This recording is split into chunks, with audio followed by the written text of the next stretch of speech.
እዝራ ምዕራፍ 7 ነው ዛሬ እንግዲህ በማየት የምንጀምረው።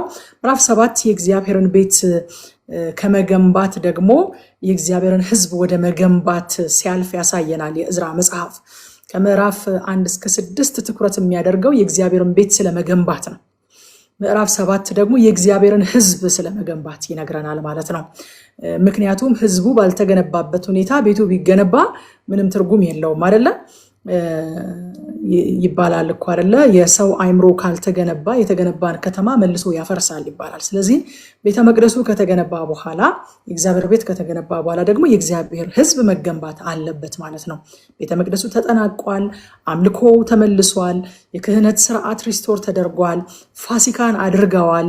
አሁን እነዚህ ሁሉ ነገሮች ቀጣይነት እንዲኖራቸው እንዳይፈርሱ ኮንቲኒቲ እንዲኖር የህዝቡ ልብ በእግዚአብሔር ቃል ደግሞ መገንባት አለበት። አሁን በብር አይደለም፣ በወርቅ አይደለም፣ በእንጨት አይደለም፣ በድንጋይ አይደለም። አሁን በቃል ነው የእግዚአብሔር ህዝብ የሚገነባው። ሃሌሉያ። የእግዚአብሔርን ቤት ከተለያዩ ማቴሪያሎች ገንብተው ጨርሰዋል። አሁን ደግሞ የእግዚአብሔርን ህዝብ በአንድ ልዩ ማቴሪያል ደግሞ መገንባት ያስፈልጋል። ያም የእግዚአብሔር ቃል ይባላል። እግዚአብሔር ከዚህ ነገር በኋላ ብሎ ይጀምራል ምዕራፍ 7 ላይ። ከዚህ ነገር በኋላ የእግዚአብሔር ቤት ከተገነባ በኋላ፣ አምልኮ ሪስቶር ከተደረገ በኋላ፣ የክህነት ስርዓት ከተመለሰ በኋላ፣ ከዚህ ነገር በኋላ እግዚአብሔር እዝራን ለዚህ ዓላማ ሲያስነሳ እንመለከታለን። እዝራን አስነሳ እግዚአብሔር። የእዝራን የዘር ሐረግ ይጠቅስልንና ምዕራፍ 7 ላይ ሲጀምር እግዚአብሔር እዝራን ለዚህ ዓላማ ሲያስነሳው ቁጥር 6 ላይ እንደዚህ ብሎ ይነግረናል። የእስራኤልም አምላክ እግዚአብሔር በሰጠው በሙሴ ሕግ ፈጣን ጸሐፊ ነበረ እዝራ። የአምላኩም የእግዚአብሔር እጅ በእርሱ ላይ ነበረችና ንጉሥ የሻውን ሁሉ ሰጠው ይለናል። ይሄ እዚህ ቦታ ላይ የእስራኤልን አምላክ እግዚአብሔር በሰጠው በሙሴ ሕግ ፈጣን ጸሐፊ ነበረ የሚለው ይሄ ዝም ብሎ ኮፒ የማድረግ የሆነን ጽሁፍ ከሆነ ጽሁፍ ወደሆነ ቦታ ኮፒ የማድረግ ፍጥነት አይደለም። እዝራ ጋር የነበረው ጸሐፊ ነበረ የሚለው ይሄ ጸሐፊ የሚለው ቃል ተርጓሚ ነበረ የሚል ሴንስ ይሰጣል። አስተማሪ ነበረ፣ የቃሉ ጠባቂና አስጠባቂ ነበረ።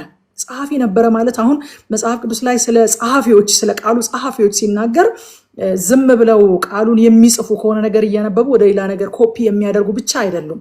አዎ ይጽፋሉ። እንደዛም ጸሐፍት አሁን ለምሳሌ እንደዛ የሚያደርጉ ናቸው፣ ኮፒ የሚያደርጉ ናቸው። የእግዚአብሔርን ቃል ግን ኮፒ ማድረግ ብቻ ሳይሆን ተርጓሚ ነበረ። በተለያዩ ጉዳዮች ላይ የእግዚአብሔር ቃል እንዴት አፕላይ መደረግ እንዳለበት የሚተረጉም ነበረ፣ የሚያስተምር ነበረ። ቃሉን እየጠበቀ ደግሞ የሚያስጠብቅ ነበረ ማለት ነው። ቃሉ እንዳይበረዝ፣ ቃሉ እንዳይቀነስ፣ ቃሉ ላይ እንዳይጨመር፣ ቃሉ እንዲከበር፣ ቃሉ እንዲተገበር እየጠበቀ የሚያስጠብቅ ሰው ነበረ ማለት ነው እዝራ። ተሐድሶ እንግዲህ በእዝራ ጊዜ የጀመረውን ተሐድሶ እያየን ነበር አይደል? የመጣ ነው። ተሐድሶ ቀጣይነት እንዲኖረው ህንፃ የሚገነቡ ብቻ ሳይሆኑ በእግዚአብሔር ቃል ህዝቡን የሚገነቡ አስተማሪዎች ያስፈልጋሉ። ሰስቴን እንዲያደርግ ተሐድሶ ያለ እግዚአብሔር ቃል በፍጹም ሰስቴን ሊያደርግ አይችልም። እንደ ገለባ እሳት ነው የሚሆነው።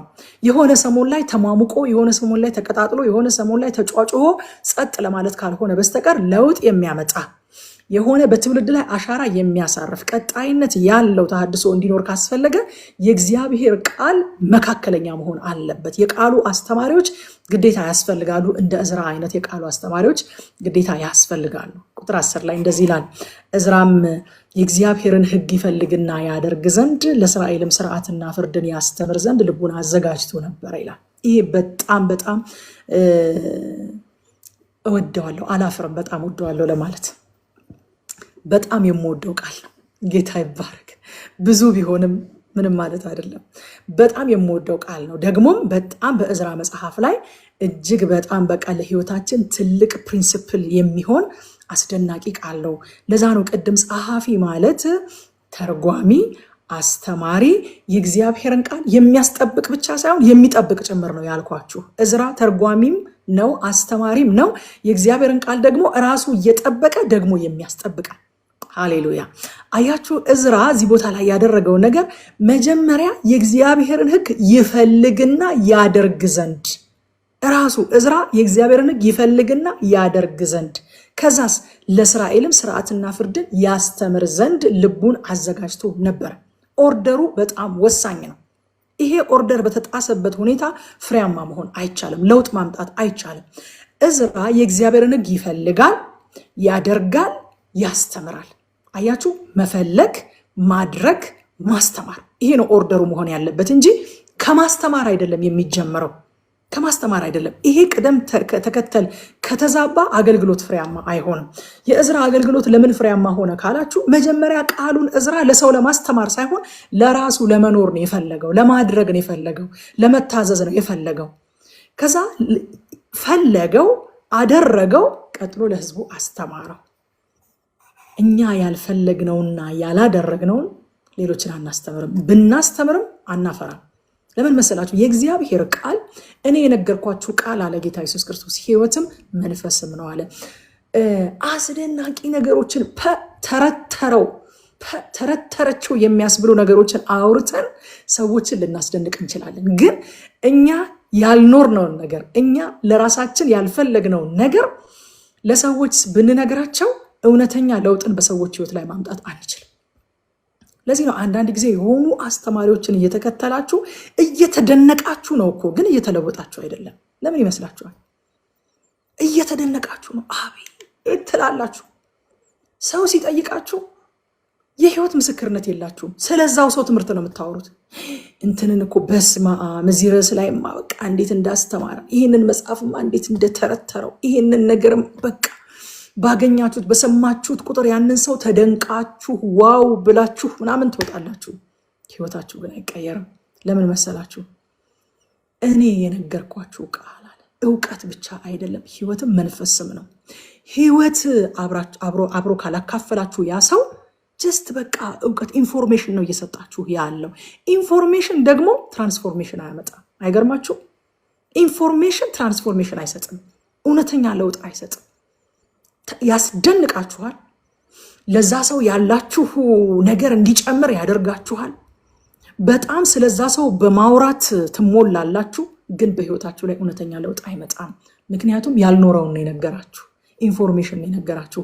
እዝራ ግን የእግዚአብሔርን ቃል በመጀመሪያ ይፈልገዋል። ለምን ለምትፈልገው እዝራ? ለማስተማር አይደለም፣ ለመኖር ራሴ ለማድረግ ይፈልግና ያደርግ ዘንድ። ከዛስ ለህዝቡ ደግሞ ቁጥር 10 እኔ በቃ እዝራ መጽሐፍን ስታስቡ እዝራ ምዕራፍ 7 ቁጥር 10ን በቃ ይሄ እንደ መልህቅ አድርጋችሁ እንድትይዙት በጌታ ፍቅር ጠይቃችኋለሁኝ። እዝራ የእግዚአብሔርን ሕግ ይፈልግና ያደርግ ዘንድ። ምን አይነት ፕሪንሲፕል ነው? በቃ ይሄ እኮ የአገልግሎታችን መሰረት የሆነ ፕሪንሲፕል ነው። እዚህ ውስጥ እግዚአብሔርን ማገልገል ስለምትፈልጉ ነው መቼም ይሄ ሁሉ ሰው በዚህ ማታ እዚህ ቁጭ ብላችሁ እየተከታተላችሁ ያላችሁት። እመኑኝ፣ እግዚአብሔር እንደዚህ አይነት ጥማት ከሰጣችሁ፣ እንደዚህ አይነት ረሃብ ከሰጣችሁ ለራሳችሁ ብቻ አይደለም።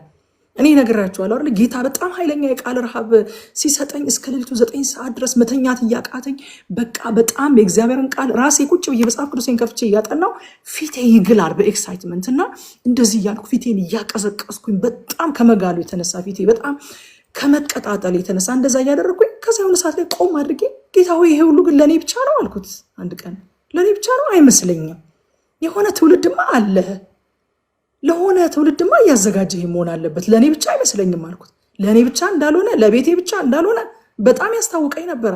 አያችሁ፣ አሁን እንደዚህ እናንተ ከመስከረም 1 ጀምራችሁ ማታ ማታ እንደዚህ ቁጭ እያላችሁ ልጆች ያላችሁ አላችሁ እዚህ ውስጥ አሁን እዚህ ፊት ለፊት ያላችሁ እኔ እንጃ ምናልባት ፋሲሎን እና ምስጋና ለጌታን አልጠየኳቸውም። አሁን ገስት ላይ ያላችሁት ራሳችሁ በሙሉ ልጆች እንዳላችሁ አውቃለሁ። የቤተሰብ ኃላፊ እንደሆናችሁ አውቃለሁኝ። ስራ ኃላፊነት እንዳለባችሁ አውቃለሁኝ። ግን በየቀኑ እዚህ ቦታ ላይ አላጣችሁም። ለራሳችሁ ብቻ ይመስላችኋል? አይደለም። እግዚአብሔር ለትውልድ እያዘጋጃችሁ ነው። ስለዚህ ዛሬ ትልቅ መርህ እየሰጣችሁ ነው። እግዚአብሔር ትልቅ መርህ እየሰጠን ነው። እግዚአብሔር ትውልድን ለመመገብ ትውልድን ለማስተማር ከማሰባችሁ በፊት ቃሉን ስትፈልጉ እያለን ነው እግዚአብሔር።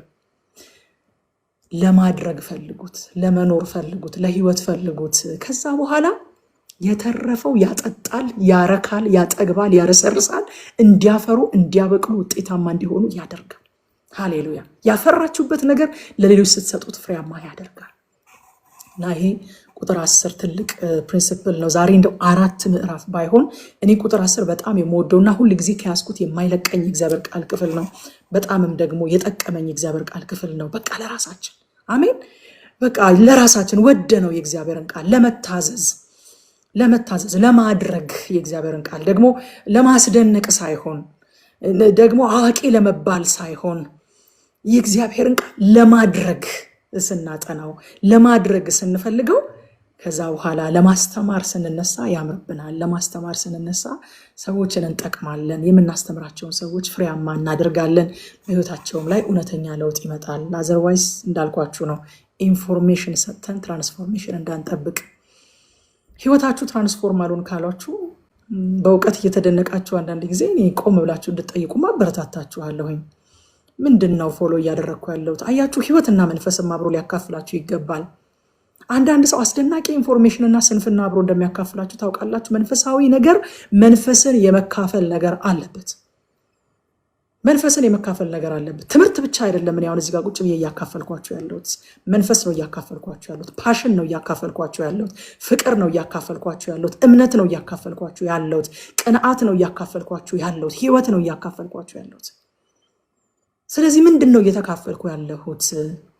ከነገሩ አስደናቂነት ባሻገር እንደው ከተወሳሰቡትና ከተቀነባበሩት ጥቅሶች ባሻገር ህይወት እየተካፈልኩ ነው።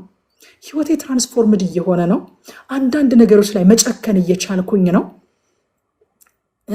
ጽድቅን እየወደድኩ ነው። አመፃን እየጠላው ነው። እንደዛ ነው የሚያደርገን። እውነተኛ ትምህርት ከእውነተኛ ህይወትና ከእውነተኛ መንፈስ ጋር ስንካፈል ጽድቅ እየወደድን አመፅ እየጠላን ኢትስ ቬሪ ክሊር። በቃ ምንም ማወሳሰብ አያስፈልግም። ምንም በቃ የሆነ ልዩ አይነት ነገር ልንፈጥርለት አያስፈልግም። እውነተኛ ትምህርት ከእውነተኛ ህይወትና ከእውነተኛ መንፈስ ጋር እየተካፈልን ከሆነ ጽድቅን እየወደድን አመፃን እየጠላን እንሄዳለን። መጨከን ባቃተን ነገር ላይ እየጨከንን አንድ እርምጃ ፈቀቅ እያለን ኢየሱስ ክርስቶስ ጌታ ነው። በእውነት የእግዚአብሔርን ቃል በእውነትና በመንፈስ ከህይወት ጋር የሚያካፍሉ ሰዎች ዘወር ልክ ትምህርቱን ጨርሳችሁ ዘወር ስትሉ ይህንን ነገር አርደዋለሁ፣ ይህንን ነገር እተወዋለሁ፣ ይህንን ነገር እጀምረዋለሁ፣ ከዛሬ ጀምሮ ይህንን አደርጋለሁ የሚል ቁርጠኝነት፣ የሚል ውሳኔ፣ የሚል መንፈስ ያገኛችኋል። የእምነት መንፈስ ያገኛችኋል። ፍቅራችሁ ጨምሮ ታገኙታላችሁ። ትጋታችሁ ጨምሮ ታገኙታላችሁ።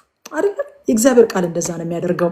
እኔ አይደለም ስብከት አይደለም ትምህርት፣ እውነተኛ አገልጋዮች ህይወት ያላቸው መንፈስን የሚያካፍሉ እውነተኛ አገልጋዮችን ኢንተርቪው አድርጌ ስመለስ ይሄው ረቁ ብትኖር እዚህ መካከል ትነግራቸዋለች። ከኢንተርቪው በኋላ ሁል ጊዜ አግኝቻቸው በቃ የተካፈልኩትን መንፈስ አካፍላቸዋለሁ። በቃ እንደዚህ ብሎ ሲናገር እንደዚህ አይነት መንፈስ አገኘኝ፣ እንደዚህ አይነት ውሳኔ ወሰንኩኝ፣ በቃ ይህን ሲናገር ገባኝ፣ ለምን ይሄ ነገር እንደዚህ እንደሆነብኝ ገባኝ ብዬ መጥቼ ውሳኔዎችን ስወስን እንኳን እኔን እነሱን ሳስወሰናቸው ራሴን አገኘዋለሁ። አያችሁ፣ ከኢንተርቪው ያለፈ ታሪካቸውን ሲያወሩ ከንግግር ያለፈ መንፈስን እያካፈሉኝ ነው ማለት ነው። ህይወትን እያካፈሉኝ ነው ማለት ነው።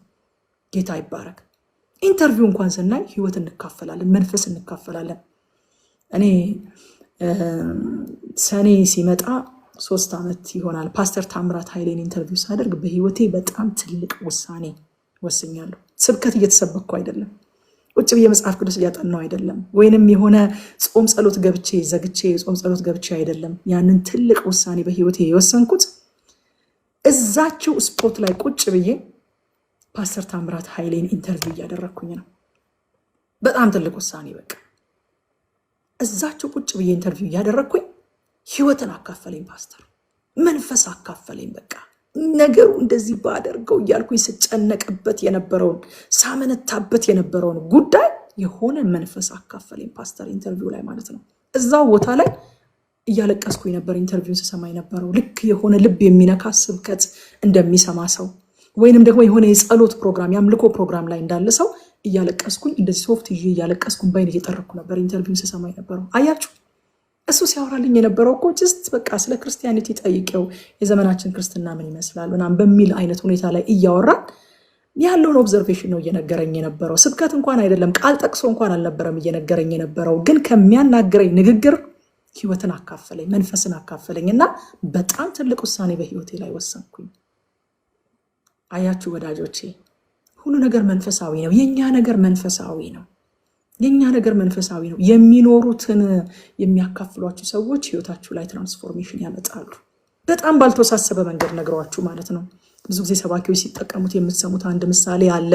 አንድ ወጣት ልጅ ወጣና እግዚአብሔር እረኛዬ ነው የሚል መዝሙር ዘመረ ይላሉ። ከዛ በኋላ ደግሞ የቤተክርስቲያኑ ሽማግሌ የሆኑ ሰው ፕሮግራም ሊመሩ ወጡና ከሱ በኋላ እግዚአብሔር እረኛዬ ነው የሚለው ያንኑ መዝሙር ዘመሩ እና ጉባኤው በታላቅ የእግዚአብሔር ክብር ተነካና በጣም ብዙ ሰው በቃ የጌታ መንፈስ አገኘው እና ወጣቱ መጨረሻ ላይ እንዴት ነው ይሄንን ነገር ምንድነው ለውጡ? እኔም ያንኑ መዝሙር ነበር የዘመርኩት ብሎ ሲያናግራቸው አሉ። ወዳጄ አንተ እግዚአብሔር እረኛዬ ነው የሚለውን መዝሙሩን ታውቀዋለህ፣ እኔ ደግሞ እረኛውን አውቀዋለሁ ያሉት። አያችሁ፣ የሚያውቀውን የተለማመደውን ኤክስፒሪየንስ ያደረገውን ነገር በጣም በሲምፕል ወርድ የሚነግራችሁ ሰው ህይወታችሁ ላይ የማይቀለበስ ለውጥ። አሁን እኔ አም ቴሊንግ ዩ በጌታ ፊት ነው የምነግራችሁ። ደግሞ የሚገባቸው ሰዎች ይገባቸዋል። የወሰንኩትን ውሳኔ የሚያውቁ ሰዎች ይገባቸዋል። የማይቀለበስ ለውጥ ነው የዛለት በህይወቴ ላይ የሆነው። ለምን? ፓስተር መንፈስ ነው ያካፈለኝ። ዝም ብሎ ንግግር አይደለም። በጣም ብዙ ምክሮችን ሰምቼ ያውቃለሁ በዛ ነገር ዙሪያ። በጣም ብዙ ሰዎች ሞግተውኝ ያውቃሉ። ግን እነዛ ሁሉ ሙግቶች፣ እነዛ ሁሉ ምክሮች የመጨረሻ ውሳኔ ላይ እንድደርስ አላደረጉኝም ነበረ። ፓስተር ግን የዛለት መንፈስ ሲያካፍለኝ፣ ህይወት ሲያካፍለኝ እዛችሁ ቦታ ላይ ቁጭ ብዬ ወሰንኩኝ። በቃ ወሰንኩኝ። ያ ለውጥ ደግሞ የማይቀለበስ ለውጥ ነበረ። ደግሜ ወደኋላ የማልመለስበት ነገር፣ በአገልግሎቴ ላይ በክርስትናዬ ላይ ትልቅ ነገር የሚያመጣ ነገር ነበረ ያንን ያደረኩት ማለት ነው። አያችሁ ወዳጆቼ፣ ነገር ባቀነባበር አይደለም። እንደው አፉ ላይ ነገር በተቀባበለለት አይደለም። አንዳንድ ሰዎች ኦራተር ናቸው፣ ንግግር ይሰካካላቸዋል። እንደው በቃ የሚያወሩት ነገር ቤት ይመታላቸዋል። በአጠቃላይ እንደው የሚያወሩት ነገር ግጥም የሚመስል ሰዎች ገጥሟቸው አያውቁም? ሲናገሩ በቃ ከዛና ከዚህ ነገሩ ይገጥምላቸዋል፣ ቤት ይመታላቸዋል። ባጭር ቃል በቃ የሚገልጽልኝ እሱ ነው። ግን እሱ አይደለም ዋናው ነገሩ። ዋናው ነገሩ እሱ አይደለም ወገኖች። ቤት መምታቱ አይደለም። ሲናገር የሆነ ቃል ከሆነ ቃል አጋጭቶ የሆነ ነገር ከሆነ ነገር አምጥቶ ማስባሉ አይደለም። የእግዚአብሔርን ቃል እሱ መጀመሪያ የፈለገው እናንተን ለማስደነቅ ነው ወይንስ ለመኖር ነው? እዝራ የእግዚአብሔርን ቃል ይፈልግ ነበረ ለማድረግ። የእግዚአብሔርን ሕግ ይፈልግና ያደርግ ነበር። ሃሌሉያ! ይፈልግና ያደርግ ነበረ። ከዛ ለእስራኤልም ስርዓትና ፍርድን ያስተምር ዘንድ ልቡን አዘጋጅቶ ነበረ። አያችሁ፣ በቃ ፕራዮሪቲው የትኛው ነው? መፈለግና ማድረግ። እነዚህ ነገሮች ሊዛቡብን አይገባም። በህይወት ዘመናችን በቃ ያልኖርነው ነገር ይቀመጥ። ስንኖር እናስተምረዋለን። የትም አይሄድም ወዳጆች። ምክንያቱም ብንነግራቸውም ኢንፎርሜሽን ትራንስፎርሜሽን አያመጣም ብያቸዋል። ይቀመጥ። ከዛ ልክ ስንደርስበት ኤክስፒሪየንስ ስናደርገው እኛ ስንኖረው እነግራቸዋለን። የዛን ጊዜ ሰዎች ህይወት ይለወጣል። እዝራ በሰዎች ህይወት ላይ ለውጥ ማምጣት የቻለው ለዛ ነበረ። አንደኛ ጢሞቴዎስ ምዕራፍ 4 ከ15-16 ሐዋርያው ጳውሎስ ጢሞቴዎስን እንደዚህ ብሎ መከረው። ማደግህ በነገር ሁሉ እንዲገለጥ ይህንን አስብ፣ ይህንንም አዘውትር አለው። ይህንንም አዘውትር። ለራስህና ለትምህርትህ ተጠንቀቅ። መጀመሪያ ለማን? ለራስህና ለትምህርትህ። ወዳጆቼ፣ ያልዳነ ሰው ማዳን አይችልም። ያላመለጠ ሰው ማስመለጥ አይችልም። ያልታደሰ ሰው ማደስ አይችልም። ለራስህና ለትምህርትህ ተጠንቀቅ። በጣም የሚገርማችሁ ነገር የእግዚአብሔርን ነገር የእግዚአብሔርን ድምፅ ለመስማት የእግዚአብሔርን ምሪት ላለመተላለፍ እኔ እግዚአብሔር በሁሉ ነገር ይናገራል ብዬ ስለማምን በጣም ኮንሸስ ለመሆን ሞክራለሁኝና አንድ ነገር ሳይ ጌታ ሆይ ከዚህ ምን ታስተምረኛለህ ላለው ነሰሰርሊ የሆነ ድምፅ ላይሆን ይችላል ወይም ደግሞ የሆነ ትንቢት ላይሆን ይችላል። ነገርየው ግን ከምንም ነገር ውስጥ እኔ ስብከት ነው ማውጣው። አንቺ በቃ የሰባኪ ነገር ደግሞ ከዚህም ስብከት አውጪ ይሉኛል። ሙቪ አይተን አሁን በዚህ ሙቪ ውስጥ ምንድነው ሊያስተላልፉ የፈለጉት መልእክት ላለሁኝ ምንድነው? አሁን ዓለም ምን እያለችን ነው? ምን እያለችን ነው? በቃ ወይ ካንቺ ጋር ማየት ይሉኛል ጓደኞች። የሁሉን ነገር ስብከት ካላደረግሽው አይሆንልሽም። በቃ ወይ ካንቺ ጋር ማየት ይሉኛል። ምንድነው እያሉን ያሉት? አሁን አንዳንድ ሙቪዎችን አይታችሁ ከሆነ ባድ ካራክተር ያላቸው ለሴት ልጅ ምንም አክብሮት የሌላቸው አቢዩዝ የሚያደርጓት እንደሚገባ ማይንከባከቧትን ሴት በጣም ማይንከባከቧት ሴት ያንን ሰው አፍቅራው ስትንከራተት ከዛ የሚያከብራትን የሚንከባከባትን የሚገባትን ክብር የሚሰጣትን ደግሞ በቃ በጣም ዲስከስት ስትሆን እሱን ማየት አልፈልግም ስትል ሙቪዎች ላይ ያሳዩናል። ምን ማለት ነው የፈለጉት? ሴት ልጅ ይሄንን እያየች እንደዚህ አይነት ሰው እንድትመኝ ሊያደርጓት አይደለም ይሄንን የሚሰሩት እላቸዋለሁኝ። እና በሁሉ ነገር እሰበካለሁ ልላችሁ ነው። እኔ በስብከት ብቻ ሳይሆን በሙቪም እሰበካለሁ። ምን እንደሆነ የዚህ ዓለም ገዢ ከዛ ጀርባ ማስተላለፍ የፈለገው ያንን ነገር ለማየት እሞክራለሁ ሁል ጊዜ። እና ይሄንን ውሳኔ በወሰንኩበት ቀን ወደ ሐዋሳ ይሄድ ነበርና አውሮፕላን ላይ ይሄ ማስጠንቀቂያዎች ይነገሩ ነበረና እንደዚህ አድርጉ ታውቃላችሁ፣ መጀመሪያ ላይ አደጋ ጊዜ ቢፈጠር ምናምን እንደዚህ አድርጉ ምናምን ነገር ሲሉ ቁጭ ብዬ ያየሁኝ በቃ እየሰማሁኝ አሰላስላለሁኝ። ዝም ብዬ የጌታን ነገር እያሰላሰልኩኝ ምን የሚል ነገር ተናገሩ? ማንንም ሰው ከመርዳቱ በፊት አስቀድመው ራስዎን ይርዱ። ጭምብሉን መጀመሪያ ለራስዎ ነው ማድረግ ያለቦት። ሌላውን ሰው ለመርዳት ከመጀመሩ በፊት መጀመሪያ ራስዎን መርዳቶን ሜክ ሹር ምናምን ትላለች ሴትዮዋ። እንደውም ፖስት አደረግኩት። ከዛ በኋላ በጣም በቃ እንዴት እንዳስተማረኝ ልነግራችሁ አልችልም። ሌላውን ሰው ከማዳኑ በፊት መጀመሪያ ራስዎን ማዳን ያስፈልጋል አለች እና ፖስት አደረግኩት። እንደውም በጣም አስገረመኝ። ኢንተረስቲንግ ፋክት ብዬ ፖስት አደረግኩትና ወዳጆቼ መጀመሪያ አለው ሐዋርያው ጳውሎስ፣ በቃ የአየር መንገድ ህግም ነው ይሄ ነገር። መጀመሪያ ለራስህና ለትምህርትህ። አይገርማችሁም? መንፈሳዊ ነው። መጀመሪያ ለራስ መጠንቀቅ መንፈሳዊነት ነው። ለራስህና ለትምህርትህ በእነዚህም ጽና፣ ይህን ብታደርግ ራስህንም የሚሰሙህንም ታድናለህ። ማዳን የሚጀምረው ከማን ነው? ከራስ። ራስህንም የሚሰሙህንም። እንደው ዛሬ የተረፈ ምዕራፍ ካለ ያድራታል እንጂ በቃ እግዚአብሔር ልቤ ላይ ያከበደውን ሐሳብ ሳልጨርስ አላልፈውም። ለራስህና ለትምህርት እንደው በቃ በጌታ ፍቅር ይዣችኋለሁኝ። በደንብ አድርጋችሁ ይሄንን ሜሞራይዝ እንድታደርጉ ትፈልጋለሁኝ። አንደኛ ጢሞቴዎስ ምዕራፍ 4 ቁጥር 16 ለራስህና ለትምህርትህ የመጀመሪያው ነገር መጠንቀቅ ያለብህ። ከዛስ ተጠንቀቅልና በእነዚህም ጽና፣ ይህንን ብታደርግ መጀመሪያ ራስህን ከዛ የሚሰሙህን ታድናለህ ይላል። መጀመሪያ ራስህን ከዛም የሚሰሙ። ያልተኖረ እውነት አያድንም።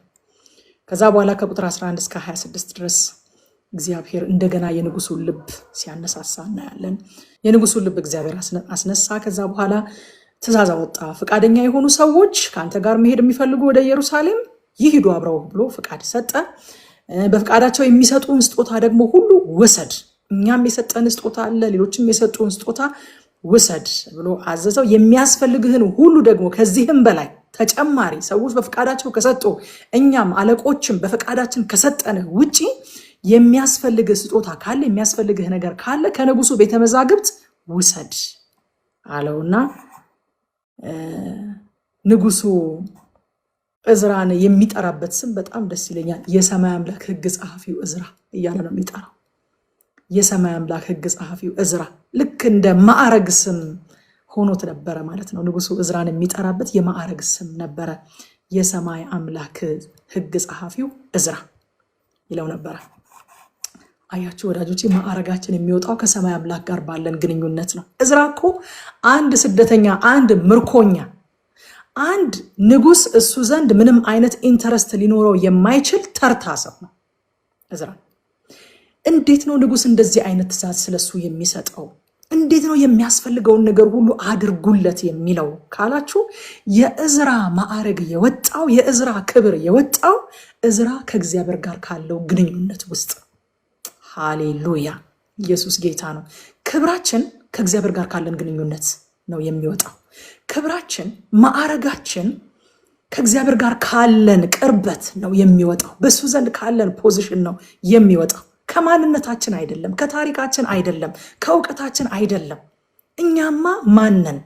ርቀን የነበርን ስደተኞች፣ ምርኮኞች በጠላት ግዛት ውስጥ እንኖር የነበረን በጨለማ የተያዝን የነበረን ሙታን የነበረን ደካሞች የነበረን ኃጢአቶች የነበረን ዛሬ ክብራችን ከየት ነው የሚወጣው? ከእግዚአብሔር ጋር ካለን ግንኙነት፣ ከሱ ጋር ካለን ሪሌሽንሺፕ፣ ከሱ ጋር ካለን ፌሎሺፕ፣ ከዛ ውስጥ ነው ክብራችን የሚወጣው። ከዛ ውስጥ ነው ማዕረጋችን የሚወጣው። ወገኖች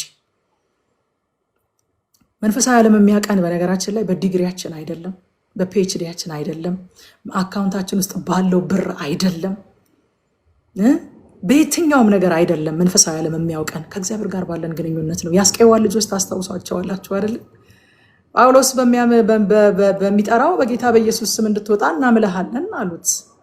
የአስቄዋ ልጅ ይሁኑ የማን ልጅ ይሁኑ በቃ ሰይጣን ግድ አይሰጠውም። ያ ግድ አይሰጠውም።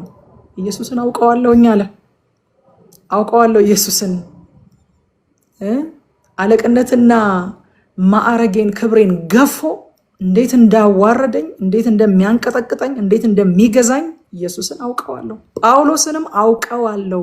በምንድን ነው የማውቀው? ከኢየሱስ ጋር ባለው ሪሌሽንሽፕ አውቀዋለሁ ያለ። ጳውሎስን በፈሪሳዊነቱ አይደለም የማውቀው፣ በቀናተኛነቱ አይደለም የማውቀው፣ በዕብራዊነቱ አይደለም የማውቀው። ከኢየሱስ ጋር ባለው ሪሌሽንሽፕ ጳውሎስን አውቀዋለሁ። እናንተ ማን ናችሁ አላቸው። ማን ናችሁ? አይሁድ ነኝ አይሰራም። የአስቄዋ ልጅ ነኝ አይሰራም። እንደዚህ አይነት ዲግሪ ያለኝ አይሰራም። እንደዚህ አይነት ኤክስፒሪየንስ አለኝ አይሰራም። ማናችሁ ሲለን መንፈሳዊ ዓለም የምንሰጠው ምላሽ ከእግዚአብሔር ጋር ያለንን ግንኙነት ብቻ ነው። ከጌታ ጋር ያለንን ህብረት ብቻ ነው። ከሱ ጋር ያለንን ቁርኝት ብቻ ነው። ያ ነው ክብራችን፣ ያ ነው ማዕረጋችን። ንጉሱ ለእዝራ የሚያስፈልገው ነገር ሁሉ ይደረግለት ያለበት ምክንያት እዝራ ከሱ ጋር የሚተካከል ከሱ ጋር ትከሻ የሚለካካ እሱ በዋለበት የሚውል እንደዚህ አይነት ምድራዊ ክብር ያለው ሰው ስለሆነ አይደለም። የሰማይ አምላክ ሕግ ጸሐፊ ስለሆነ ነው። ሃሌሉያ! የሰማይ አምላክ ሕግ ጸሐፊው እዝራ ሰላም ላንተ ይሁን ይለዋል። ሰላምታ ሲያቀርብለት ራሱ መጀመሪያ ስሙን ጠርቶ ነው። ምንድን ነው ከሰማይ አምላክ ጋር ያላችሁ ሪሌሽንሺፕ? ማን ብሎ ነው የሚያውቃችሁ? መንፈሳዊ ዓለም የሰማይ አምላክ ልጆች፣ ሃሌሉያ! የሰማይ አምላክ ባሪያዎች፣ የሰማይ አምላክ አገልጋዮች። ክብራችን የሚወጣው ከዛ መታወቂያችን እሱ። መንፈሳዊ ዓለም ላይ ማስፈራታችን በዛ ነው።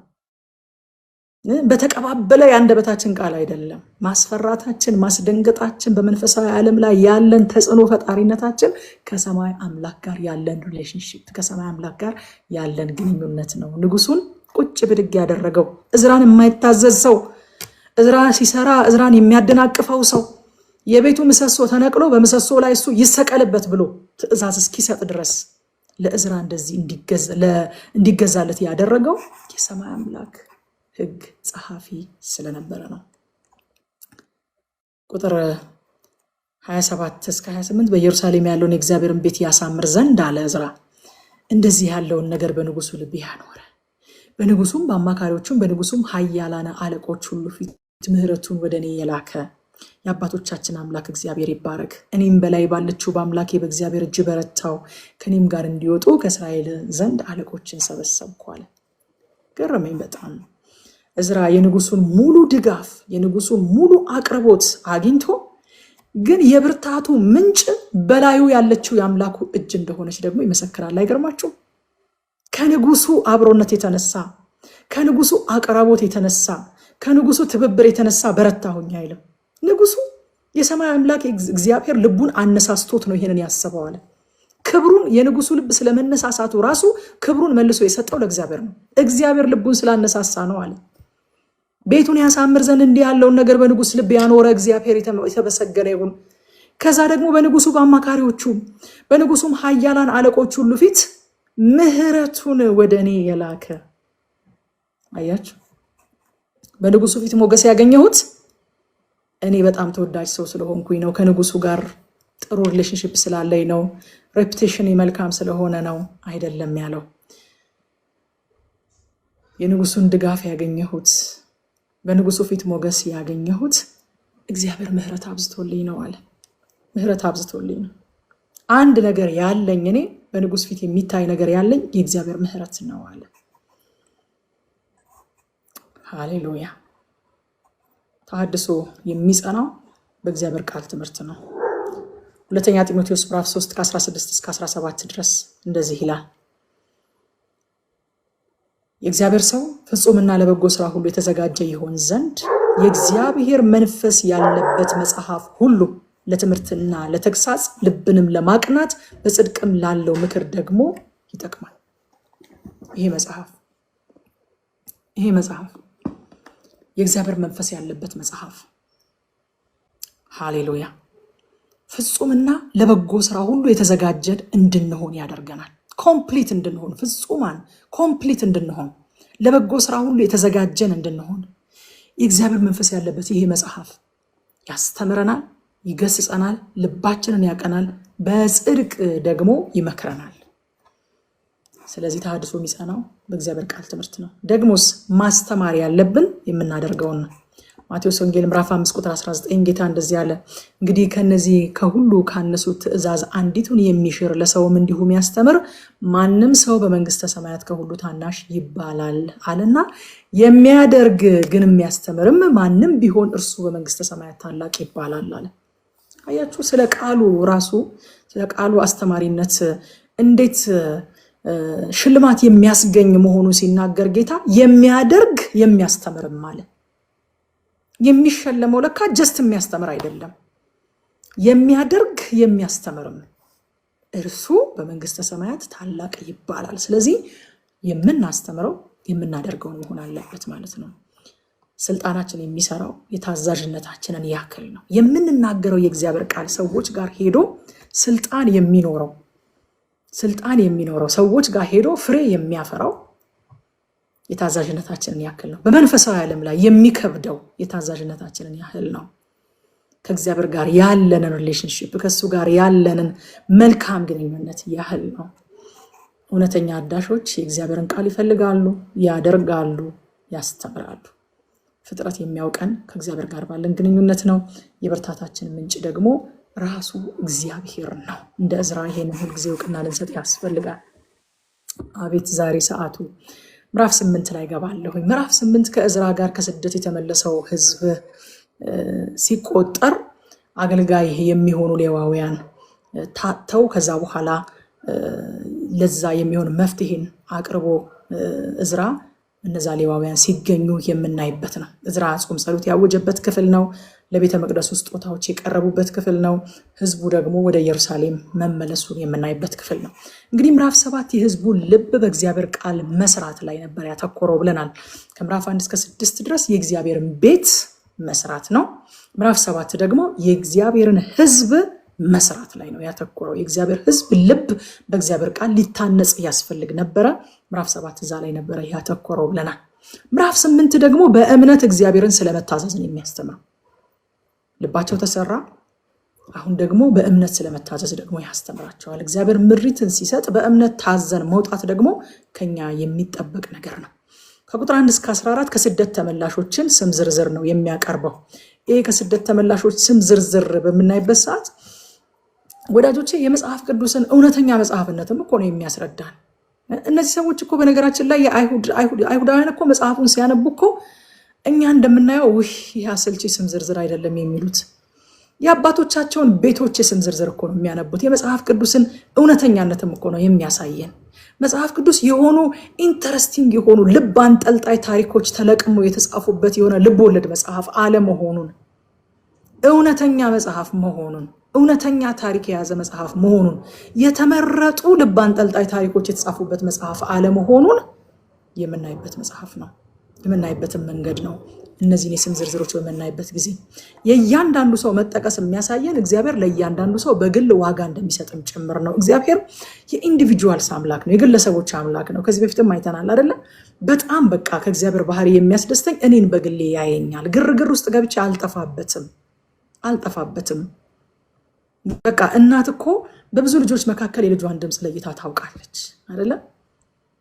በብዙ ልጆች መካከል የልጇን ድምፅ ለይታ ታውቃለች። ማሚ ሲል ካላችሁበት ቦታ እንዴት ሆናችሁ እንደምትዞሩ ታውቁታላችሁ። እግዚአብሔር ደግሞ ከዚያ የበለጠ በምንም አይነት ክራውድ ውስጥ ብትሆኑ አትጠፉበትም። በምንም አይነት ግርግር ውስጥ ብንሆን አያጣንም እግዚአብሔር። እኔ በዚህ በጣም እርግጠኛ ሆኛለሁ። ገና ከማለዳው ጀምሮ እግዚአብሔር በግል እንደሚያውቀኝ በግል እንደሚያየኝ ስለማውቅ ሁሉ ጊዜ ኳየርም ስመራ ኳየሮችን እላቸዋለሁኝ እነረቁን እላቸዋለሁኝ እግዚአብሔር ያንቺን ጭብጨባ ብቻ ለይቶ እንደሚያደምጥ አውቀሽ አጨብጭቢ። ያንቺን እልልታ ብቻ ለይቶ እንደሚያደምጥ አውቀሽ እልል በይ። ያንተን ዝማሬ ብቻ ለይቶ እንደሚያደምጥ አውቀ ዘምር። ማይክ ባትይዝ ጉባኤው ባይሰማ በጣም ብዙ ጫጫታ ቢኖር አሁን የሁሉ ሰው እየጮኸ አሁን የሁሉ ሰው እየዘመረ እኔ ዘመርኩ አልዘመርኩኝ አትበል። ምክንያቱም እግዚአብሔር ያንተን ብቻ ዝማሬ ለይቶ ይሰማል። የአንድ ሰው ዝማሬ ብቻ እንደሚሰማ የኔን ድምፅ ለይቶ እንደሚሰማ እግዚአብሔር አውቃለሁ። ጌታ ይመስገን። ሃሌሉያ። እግዚአብሔር የግል አምላክ ነው። አንድ ጊዜ ያነበብኩትን አንድ ምስክርነት ልንገራችሁ። በጣም እኔ በእንደዚህ አይነት ነገር እንግዲህ በጣም ያነጸኝ ነው። ምስክርነትን ፈትሻችሁ እንደ እግዚአብሔር ቃል መቀበል፣ ከዛ ደግሞ ካልተመቻችሁም ደግሞ መተው መብታችሁ ነው። ይሄ የእግዚአብሔር ቃል አይደለም። ነገር ግን አንዲት ሴት የጻፈችው መጽሐፍ ላይ ነው ያነበብኩት። ይህች ሴት በጣም በተደጋጋሚ እግዚአብሔር በራእይ እየተገለጠላት 17 ጊዜ ያህል በራእይ እየተገለጠላት ጌታ የተናገራትን ነገር ነው በመጽሐፍ ያሰፈረችው። ትልቅ ሴት ናት፣ አያት የሆነች ሴት ናት። እና ያ ቱቱ ይኸው ይህንን ምስክርነት ነግራችኋለሁ። በጣም ህይወቴን የቀየረው ነገር ነው ይሄ ምስክርነት። እና ምን አለች? ያንን ሽብሸባሽን ወደዋለሁኝ አለኛለች። ጌታ አሸብሽብልኝ፣ ያንን ሽብሸባሽን አሸብሽብልኝ ይለኛል ጌታ አለች። ትልቅ ሴት ናት። በጣም ልጆች ያየች ሴት ናትና ይህንን መጽሐፍ ስትጽፍ እግዚአብሔር እንዴት የኢንዲቪጁዋልስ አምላክ እንደሆነ ለእኔ በቃ እግዚአብሔር በሷ በጣም ገለጠልኝና የማደርገውን ነገር ሁሉ እግዚአብሔር የአንድ ሰው ነገር እንደሚቀበለኝ የአንድ ሰው ነገር እንደሚያየኝ የሆነ መገለጥ አገኘኝ። በቃ በሷ ምስክርነት ማለት ነው። ጌታ ስሙ ይባረክ። እና በብዙ ጉባኤ መካከል በብዙ ህዝብ መካከል እግዚአብሔር አጠፉበትም የኢንዲቪጁዋልስ አምላክ ነው። ሁለተኛ ጢሞቴዎስ ምዕራፍ 2 ቁጥር 19 እንደዚህ ይላል። ሁለተኛ ጢሞቴዎስ 2:19 ሆኖም ይላል ጌታ ለእርሱ የሆኑትን ያውቃል። እንዴት የሚያጽናና ቃል ወዳጆች! ደግሞም የጌታን ስም የሚጠራ ሁሉ ከአመፅ ይራቅ የሚለው ማህተም ያለበትን የተደላደለ የእግዚአብሔርን መሰረት ቆሟል ይላል። ጌታ ለእርሱ የሆኑትን ያውቃል። ወዳጄ የጌታ ነህ፣ ያውቃል። በሚሊዮኖች መካከል ያይሃል፣ ያውቃል። ከሚሊዮኖች መካከል ለይቶ ያውቅሻል። በብዙ አዋቂዎች መካከል፣ በብዙ ታዋቂዎች መካከል፣ በብዙ ባለጠጎች መካከል አንሰህ አጠፋበትም። የእርሱ የሆኑትን ታናሽም ይሁን ታላቅ ያውቃል። በትልልቅ በጎች መካከል ግልገሎች አይጠፉበትም። ኢሳይያስ ላይ ስለ እግዚአብሔር እረኝነት የሚናገረው ክፍል በጣም ልቤን ይነካኛል። በጎቹን ይነዳቸዋል፣ የሚያጠቡትን በቀስታ ይመራቸዋል። ግልገሎቹን ደግሞ በትላልቅ በጎች በጠቦቶች በነዛ በፈረጠሙት መካከል እንዳይረጋገጡበት አንስቶ በብብቱ ይሸከማቸዋል ይላል። ሃሌሉያ። እያንዳንዳችንን በሳይዛችን፣ በልካችን፣ በማንነታችን፣ በእውቀታችን ያውቀናል። እግዚአብሔር ያውቀናል። ስላልተማርክ አጠፋበትም። ንግግር አዋቂ ስላልሆንሽ አጠፊበትም። የማትታይ ስለሆንሽ አጠፊበትም። ይሁን የማትል ስለሆን ካጠፋበትም እግዚአብሔር ያውቀናል። ግለሰቦችን ሲዘረዝር እኔ ሁሉ ጊዜ መቼም የግለሰቦችን ዝርዝር ሰው እንደዋዛ ያልፈዋል። እኔ ደግሞ በጣም እግዚአብሔር ከዛ ውስጥ ልዩ ልዩ ነገር ያስተምረኛል። ከዚህ ውስጥም እግዚአብሔር በቃ እንደማንጠፋበት በግል እንደሚያውቀን በጣም እያየሁ ነበረ። ግለሰብን ጠርቶ እግዚአብሔር ማህበረሰብ ይገነባል እንጂ የሆነ ህዝብን በመንጋ እያንጋጋ የሚቆጥር አይደለም። እግዚአብሔር እያንዳንዱን ግለሰብ ኢንዲቪጁዋሊ ጠርቶ ኮሚኒቲ ነው እግዚአብሔር የሚገነባው። ከዛ በኋላ ከቁጥር 15 እስከ 20 ሌዋውያን ተፈልገው ሲታጡ እናያለን። እዝራ ተሐድሶ ላይ ነው ያለው። በጣም ሁሉ ነገሮች እየተሳኩለት ነው። በጣም ደስ የሚል አትሞስፌር ነው ያለው። ንጉስ ቀኙን ሰጥቶታል። ሁሉ ነገር ህዝቡ እሺ ብሎ ተከትሎታል። ግን አንድ ችግር አገኘ። ሌዋውያን የሉም፣ ካህናት የሉም፣ የቤተ መቅደሱን ስርዓት የሚያስቀጥሉ የሉም፣ የሚያጠኑ ሰዎች የሉም። ችግር አገኘ። ወዲያውኑ ወደ መፍትሄ ሄደ ማለት ነው። ጸለየ፣ ላከባቸው። መልካሚቱ የአምላኬ እጅ በእኔ ላይ ናት አለ። መጠባበቅ ጀመረ። አያችሁ፣ እውነተኛ አዳሽ ያለውን ብቻ ሳይሆን የጎደለውንም ለይቶ መፍትሄ ይፈልጋል። አንዳንድ ጊዜ የጎደለውን ማውራት ሽንፈት ይመስለናል አይደለም? በቃ ስኬት ማውራት ከጀመረን ስለ ስኬት ብቻ ነው ማውራት የምንፈልገው። ወዳጆቼ እንትን እኮ ጎሏል፣ እስኪ ስለዚህ ነገር ደግሞ የጌታን ፊት እንፈልግ ማለት አንፈልግም። በቃ አሁን የስኬት ዘመን ነው፣ የጉብኝት ዘመን ነው። በዛ መካከል ራሱ እንትን እኮ ምናምን ብላ አንዲት እህት ወይም አንድ ወንድም መጥቶ የጎደለውን ነገር ሊያወራ ቢሞክር ራሱ ያለውን ክብር ያበላሸ፣ በዛ ሰዓት ያለውን ጉድ ኒውስ ያደናቀፈ ተደርጎ ሁሉ ተቆጥሮ ክፍ ነው የሚባለው። እዝራ ግን ጉድለቱን ለማየት አይኑን አልጨፈነም። አዎ ሁሉ ነገር ተስተካክሏል። አዎ ሁሉ ነገር አምሮበታል። ግን ሌዋውያን የሉም፣ ተፈልገው መገኘት አለባቸው። መጸለይ አለበት፣ መላክ አለበት፣ ተጠባብቀን መቀበል አለብን፣ መቁጠር አለብን ብሎ ጸለየ። እግዚአብሔር መለሰለት። ቁጥር 20 ላይ ሌዋውያንንም እንዲያገለግሉ ዳዊትና አለቆቹ ከሰጧቸው ናታኒም ውስጥ 220 ናታኒም አመጡ ይላል። እነዚህም ሁሉ በስም በስማቸው ተጠሩ። ሌዋውያን ብቻ ሳይሆኑ ናታኒምም ተገኙ። ከ21 እስከ 23 እዝራ ጾም ጸሎት ያወጀበት ክፍል ነው። የጾም ጸሎቱን ዓላማዎች በጣም በግልጽ አስቀምጧል። የመጀመሪያው ራሳችንን በፊቱ እናዋርድ ዘንድ አለ። ምን ማለት ነው? እምነታችንን በሱ ላይ እንጥል ዘንድ። አዎ ንጉስ ቀኙን ሰጥቶናል። አዎ እኛም በአንድ ሀሳብ ተስማምተናል። አዎ ብዙ መልካም ነገሮች አሉን። ግን ራሳችንን ስቲል በእግዚአብሔር ፊት ማዋረድ ያስፈልገናል። እነዚህ ሁሉ ነገሮች መደገፊያችን እንዳልሆኑ፣ ስቲል መታመኛችን እግዚአብሔር እንደሆነ ዲክሌር ማድረግ አለብን። በፊቱ ራሳችንን እናዋርድ ዘንድ ጾም ጸሎት እናውጅ አለ። የመጀመሪያው ዓላማው እምነታቸውን በእግዚአብሔር ላይ ለመጣል። ጾም እንደዛ እንደሚያደርግ ታውቃላችሁ። ከሚታየው ነገር ላይ አይናችሁን አንስታችሁ እምነታችሁን እግዚአብሔር ላይ እንድትጥሉ ያደርጋችኋል። ትሁት ያደርጋል። አንዳንድ ጊዜ እኮ በቃ እንደው ናር ማለት የሚበዛው ትንሽ የጾም እጥረትም ሲፈጠር ነው። የጾም እጥረት ሲፈጠር በቃ እንደው ግንፍል ማለት ናር ማለት በቃ ይበዛል እና ራሳችንን በእግዚአብሔር ፊት እናዋርድ ዘንድ አለ። ሁለተኛ ደግሞ ምሪትን እንቀበል ዘንድ። ሶስተኛ ጥበቃውን ለመለመን፣ የእግዚአብሔርን ጥበቃ የእግዚአብሔርን ፕሮቴክሽን ለማግኘት ጾም ጸሎት አወጁ። እግዚአብሔርን ተለመናቸው። እዝራ ከዛ በኋላ የተናገረው ቃል በጣም ልቤን ይነካኛል። ከንጉሱ ዘንድ ጠባቂዎችን አልለመንኩም አለ። ለምን ሲባል እግዚአብሔር አምላካችን ኃያል ነው ብዬ ተመክቻለሁኝ አለ። በንጉሱ ፊት በቃ ትምክህት ተመክቻለሁኝ አለ። እግዚአብሔር የሚፈልጉትን የሚረዳ በእርሱ ላይ የሚነሱትን ደግሞ የሚያጠፋ ኃያል አምላክ ነው ብዬ በንጉሱ ፊት ተናግሬ ስለነበረ ንጉሱን የሚጠብቁን ሰዎች፣ ፕሮቴክሽን የሚሰጡን ሰዎች ስጠን ማለት አፍሬ ነበር አለ። ስለዚህ አሁን በእግዚአብሔር ፊት እንውደቃለን። እግዚአብሔር በልብሎት አይደለም እኮ እንደዛ ያለው፣ በእምነት ነው ያንን ቃል የተናገረው። እንዴት ነው ጥበቃ ያስፈልጋቸዋል ሲባል፣ ኧረ እግዚአብሔር አምላካችን ራሱ ይጠብቀናል።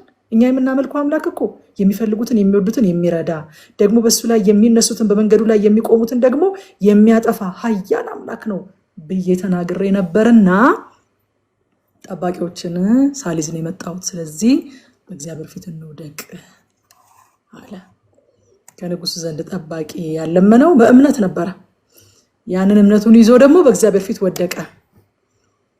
እግዚአብሔር ግን አላሳፈረውም። ደስ አይላችሁ? ጌታ ሆይ እኔ እኮ በቃ አንተ ትሞላዋለህ ብዬ እንደዚህ እኮ አልቀበልም ብዬ ነበረ እንደማለት ነው። በቃ አንተ ትሞላዋለህ ብዬ አንተን ተማምኜ በቃ ሙሴ እንዳለው ማለት ነው። እግዚአብሔር እኮ በሰው ቋንቋ ሲያናገሩት የሚሰማ አምላክ ነው። ደስ አይላችሁም? ሙሴ ምን ይለው ነበር? አረ እግዚአብሔር ሆይ ሰው ምን ይልሃል? ግብፃውያን ምን ይሉሃል? ህዝቡን ሁሉ አውጥቶ እኮ ማስገባት ሲያቅተው ነው ምድረ በዳ ላይ ያጠፋቸው ብለው እኮ ስምህን ያጠፉታል። ምህረት አድርግልን ብሎ በሰው ቋንቋ ያናገረው ነበር እግዚአብሔርን አይደለ? አሁንም እዝራ እዚህ ጋር እንደዛ ነው ያደረገው። በቃ በእግዚአብሔር ፊት እንውደቅ አለ። ለምን ሲሉት እኔ ንጉሱ እኮ ጠባቂዎችን ላክላችሁ ሲለኝ አይ እግዚአብሔር አምላካችን ይጠብቀናል ብዬ እኮ በእግዚአብሔር ታምኜ ነው የወጣሁት። ስለዚህ አሁን ያንን እምነቴን ይዤ በእግዚአብሔር ፊት መውደቅ አለብኝ አለ። እግዚአብሔር አላሳፈረውም። የሚያሳፍር አምላክ አይደለም።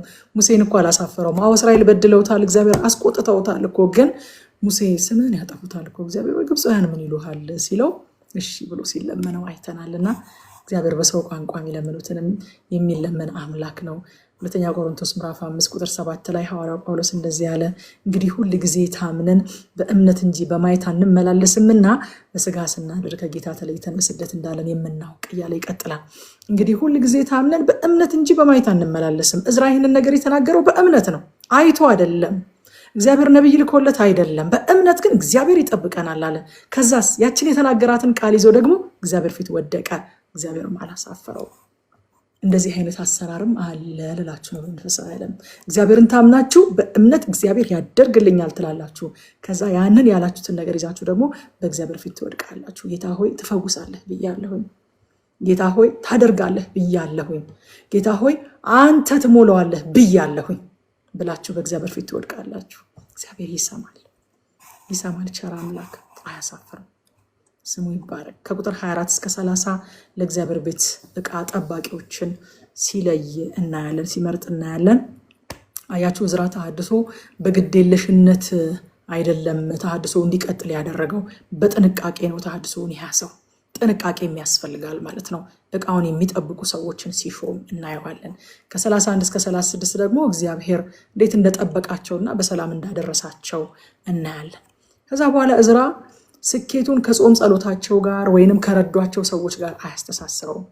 ዕዝራ እንዴት ነው በሰላም የደረሳችሁት? እንዴት ነው የተሳካላችሁ? እንዴት ነው ከጠላት ከምን ሁሉ የተረፋችሁት ስትሉት የአምላካችን እጅ በላያችን ነበረች። አንድ መልስ ነው የሚሰጠው ዕዝራ። በጣም ስለ ጾምን፣ በጣም ስለ ጸለይን፣ ንጉሥ ስለረዳን፣ እኛ በአንድ ልብ ስለነበርን አይደለም የሚላችሁ፣ የአምላካችን እጅ በላያችን ነበረች ነው የሚለው። ጉዞ ሲጠናቀቅም ምላሻቸው አምልኮ ነበረ። ዕዝራ እንግዲህ እንደ የትኛውም የብሉይ ኪዳን ላይ እንዳሉ በርካታ ሰዎች የኢየሱስ ክርስቶስ ጥላ ሆኖም እንዳገለገለ እናያለን። ልክ ዕዝራ ፊቱን ወደ ኢየሩሳሌም እንዳቀና ጌታችንም ፊቱን ወደ ኢየሩሳሌም ሲያቀና ሉቃስ ወንጌል ምዕራፍ 9 ቁጥር 51 ላይ እናያለን። የሚወጣበት ወራት በቀረበ ጊዜ ወደ ኢየሩሳሌም ለመሄድ ፊቱን አቀና ይላል። ፊቱን አቀና።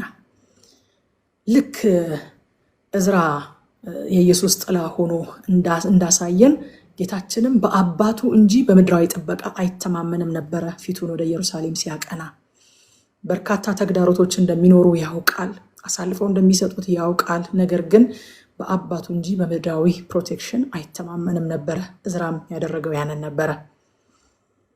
ጌታችን ደግሞ ተፈጸመ ስላለ ልክ ዕዝራ ሁሉን ከፈጸመ በኋላ አምልኮን እንደሰዋ እኛ ጌታችን ሁሉን ስለፈጸመልን ምላሻችን ዛሬ አምልኮ ሆኗል ማለት ነው።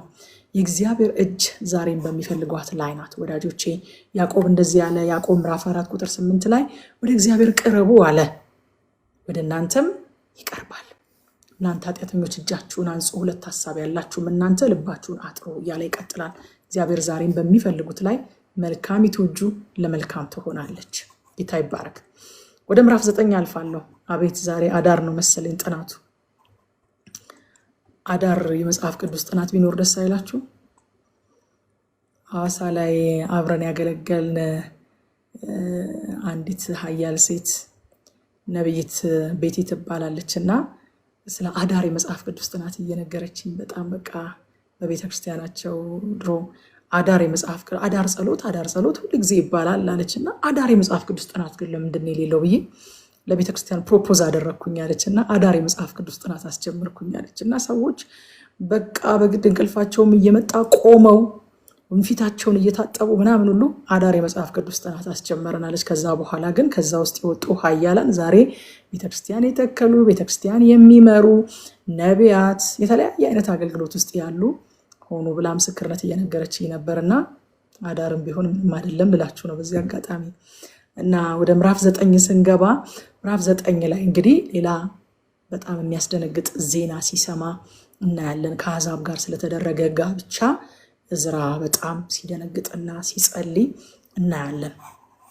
አያችሁ እውነተኛ ተሐድሶ ሲመጣ ኃጢአትን ገልጦ ወደ ንስሐ ይጠራል። ህዝቡ ወደ እግዚአብሔር ቤት የእግዚአብሔርም ሕልውና ወደ ህዝቡ ሲመለስ እግዚአብሔር ብርሃን ስለሆነ የጨለማ ስራ መገለጥ ይጀምራል። እንደው ከዚህ በፊት ሰላም ነበርን እኮ የምትሉት ነገር አንዳንድ ጊዜ ወደ እግዚአብሔር በጣም ስትጠጉ በጾም በጸሎት ስትበረቱ የሆኑ ችግሮች ብቅ ሲሉ አይታችሁ አታውቁም? እንደው እኮ ደህና ነበርኩኝ የሚያስብል ነገር ገጥሟችሁ አይታችሁ አታውቁም? ወይኔ ዋዬ እንደዚህ ያለች ደህና ነበርኩኝ እኮ እንደው ባልጾም ይሻል ነበር እንዴ፣ ባልጸልይ ይሻል ነበር እንዴ፣ ባልጠጋ ይሻል ነበር እንዴ ምናምን ብላችሁ አታውቁም? በጣም ጠጋ ስትሉ ችግሩ እኮ ነበር። አይገርማችሁም? ችግሩ ነበረ። ሰዎች እኮ ከአሕዛብ ጋር ከተጋቡ እኮ ቆይተዋል።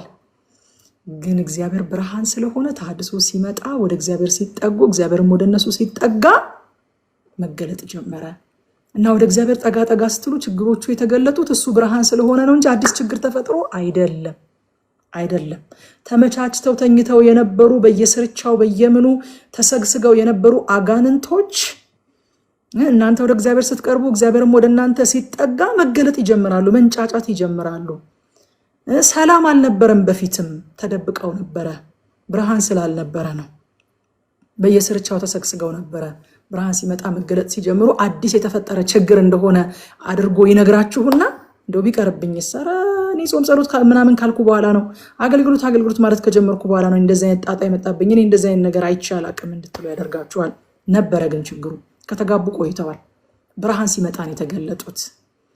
ይገልጠዋል። ልብሱ ቆሽሿል። መብራት ስለጠፋ ግን ቆሻሻ ልብስ መልበሳችሁን አላያችሁም። ልክ መብራት ሲመጣ ቆሻሻ ልብስ እንደለበሳችሁ አያችሁ። እና ልክ እውነተኛ ተሐድሶ ስለሆነ ተገለጠ ነገሩ። ከእግዚአብሔር ሕልውና ርቀን ስንቆይ ወዳጆቼ ኃጢአት ሳይመስለን አብሮ ሊኖር ይችላል። ይህን ታውቃላችሁ።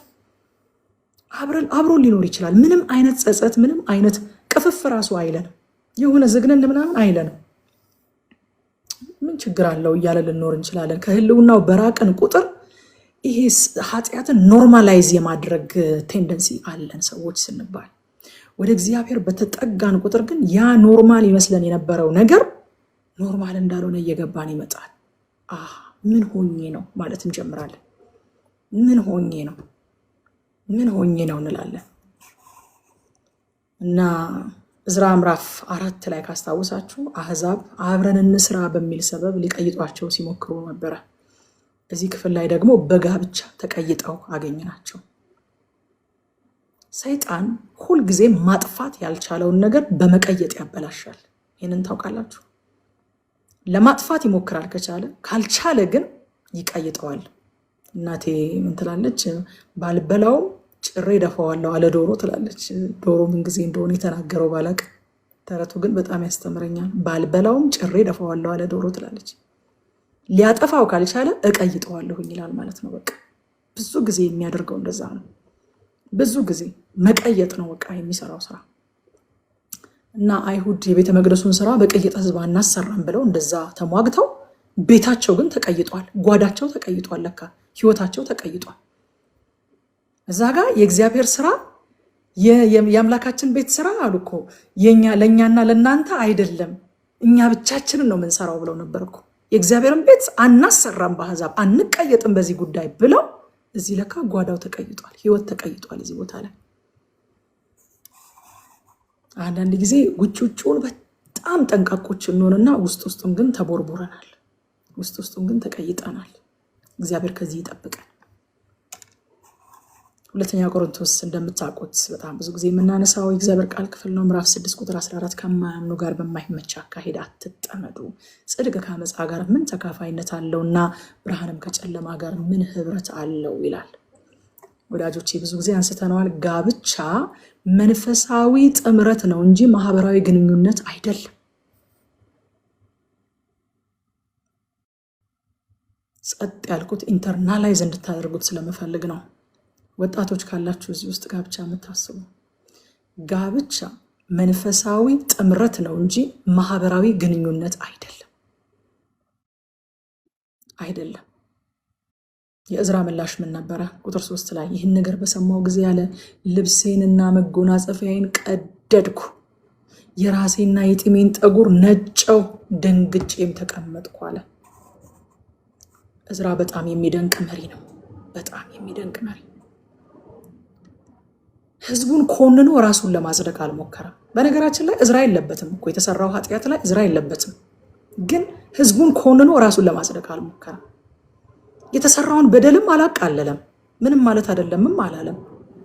ደነገጥኩ፣ መጎናጸፊያዬን ቀደድኩ፣ የራሴንና የጢሜን ጠጉር ነጨው፣ ደንግጬ ተቀመጥኩ አለ። አላቃለለም። ከዛ ደግሞ ህዝቡን ኮንኖ ራሱንም አላጸደቀም፣ አዘነ። ማቴዎስ ወንጌል ምዕራፍ 5 ቁጥር 4 ይሄ ቃል ከዚህ አንጻር ነው የምረዳው። መጽሐፍ ቅዱስም ከዚህ አንጻር ነው የሚናገረው። የሚያዝኑ ብፁዓን ናቸው ይላል። መጽናናትን ያገኛሉና። ለምን ብላችሁ ጠይቃችሁ አታውቁም እንዴ? እግዚአብሔር ደስ ይበላችሁ፣ በጌታ ደስ ይበላችሁ፣ ደግሜ እላለሁ ደስ ይበላችሁ አይደል እንዴ ተብሎ የተጻፈልን? ለምንድን ነው እዚህ ቦታ ላይ የሚያዝኑ ብፁዓን ናቸው ያለው ጌታ? አመፅን ሲያዩ የሚያዝኑ፣ እርኩሰትን ሲያዩ የሚያዝኑ፣ ነገር ሲቀየጥ የእግዚአብሔር ሕዝብ ሲቀየጥ ሲያዩ የሚያዝኑ፣ ፍትህ ሲዛባ ሲያዩ የሚያዝኑ፣ ስለ ክፉ ነገር የሚያዝኑ፣ እነዚህ ብፁዓን ናቸው። እንደ እዝራ ያሉት ማለት ናቸው። ታዝናላችሁ ወዳጆቼ? እስኪ ራሳችሁን ጠይቁት። ራሳችንን እንጠይቅ። እናዝናለን? አመፅ ስናይ እናዝናለን? ክፋት ስናይ እናዝናለን? እርኩሰት ስናይ እናዝናለን? ወይንስ እንመጻደቃለን? እኔ እንደዚህ አላደርግም ብለን እንመጻደቃለን? ወይንስ እናዝናለን? ወይንስ ምንም አይመስለንም? እኛ እስካላደረግነው ድረስ ምንም አይመስለንም? ወይንስ ኖርማል ሆኖብናል? ዲሴንስታይዝ ሆነናል? ምንም የማይገርመን ሆነናል? ከአመፃ ጋር ደስ የማንሰኝነን? አንደኛ ቆሮንቶስ ምዕራፍ 13 ላይ እንዳለው እንደ ፍቅር ባህሪ የምናዝነን፣ እዚህ ማቴዎስ 5:4 ላይ እንደተጠቀሰው እንደ እዝራ የምንደነግጥነን፣ ልብሳችንን የምንቀድነን፣ የምናለቅስነን ወይንስ የምንመጻደቅነን? እንደዛ ፈሪሳዊ ሰው እንደዚህ ቀራጭ ኃጢአተኛ ስላላደረግከኝ አመሰግናለሁ፣ በሳምንት 2 ጊዜ ጾማለሁ፣ አስራቴና መባዬን እከፍላለሁ እንደሚለው እንደዛ ፈሪሳዊ የምንመጻደቅነን ወይንስ እንደ እዝራ እርኩሰትን ስናይ ቅይጥነትን ስናይ የምናዝንና የምናለቅስነን? እዝራ አለቀሰ። ከዛ ደግሞ ኃጢአታችን እያለ ይጸልያል፣ በደላችን እያለ ይጸልያል።